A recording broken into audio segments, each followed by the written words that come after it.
Baik, di sini saya akan menjelaskan tentang perencanaan sistem penghargaan berbasis kinerja yang disusun oleh saya sendiri. Studi kasusnya yaitu PT Sinar Maju Sejahtera. Baik, profil singkatnya PT Sinar Maju Sejahtera yaitu identitas perusahaan, bidang usaha yaitu perdagangan umum, penyediaan barang, kantor, dan jasa konsultan manajemen. Lokasi di Jakarta Selatan, jumlah karyawan 90 orang. Visi dan misi menjadi perusahaan terpercaya dan berkembang pesat dengan mengutamakan kualitas pelayanan. Misi mengembangkan sumber daya manusia yang berkompeten dan berdedikasi yang cukup tinggi. Konstelasi SDM, struktur karyawannya yang relatif ramping, kombinasi staf operasional, sales, administrasi, dan konsultan internal menjadikan sistem penghargaan yang tepat krusial untuk retensi kinerja.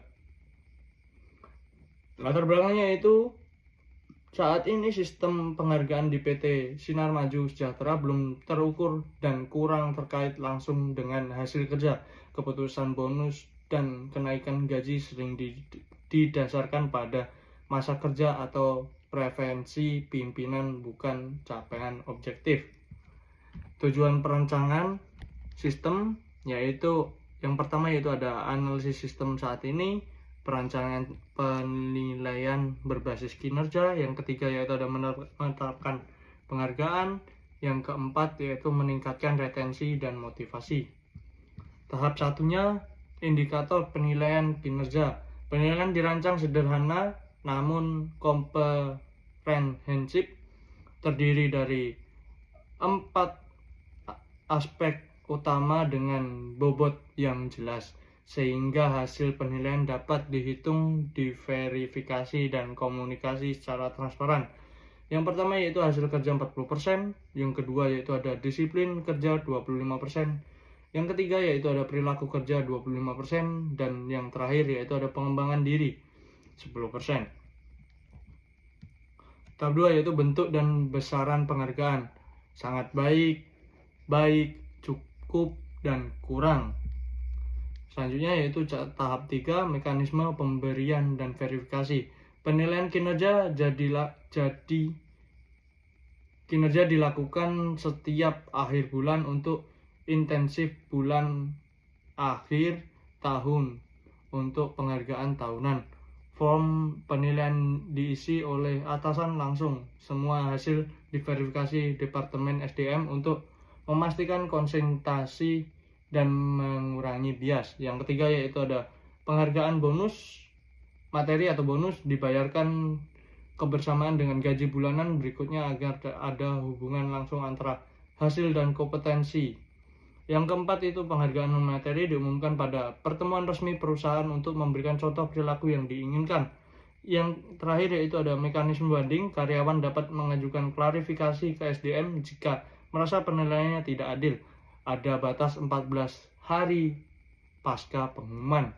Selanjutnya yaitu ada hasil yang diharapkan dari indikator keberhasilan. Motivasi meningkat. Yang pertama itu motivasi meningkat. Yang kedua itu ada keadilan dan keterbukaan. Yang terakhir yaitu ada produktivitas dan retensi. Selanjutnya yaitu ada kendala potensial dan solusi mitigasi. Kendalanya yaitu ada keraguan pada sistem baru, terus ada batasan anggaran, proses penilaian yang rumit, dan itulah kendalanya. Selanjutnya itu ada roadmap, implementasi, dan langkah selanjutnya. Yang pertama yaitu ada pilot, yang kedua ada rollout, dan yang ketiga ada evaluation, yang terakhir ada review. Pilot 3 bulan diterapkan di Departemen Sales untuk menguji indikator alur penilaian. Yang kedua yaitu ada evaluasi dan penyempurnaan. Bulan keempat analisis data pilot, survei kepuasan karyawan, dan perbaikan formulir pendekatan penilaian. Yang ketiga yaitu ada rollout perusahaan bulan ke-5 sampai 6, sosialisasi menyeluruh, pelatihan penilaian, dan aktivasi sistem penghargaan skala penuh. Yang terakhir ada review berkala atau setiap kuartal, tinjau performa sistem sesuai bobot atau jenis penghargaan bila perlu, dan dokumentasi best practice. Mungkin itu saja yang saya dapat jelaskan. Terima kasih.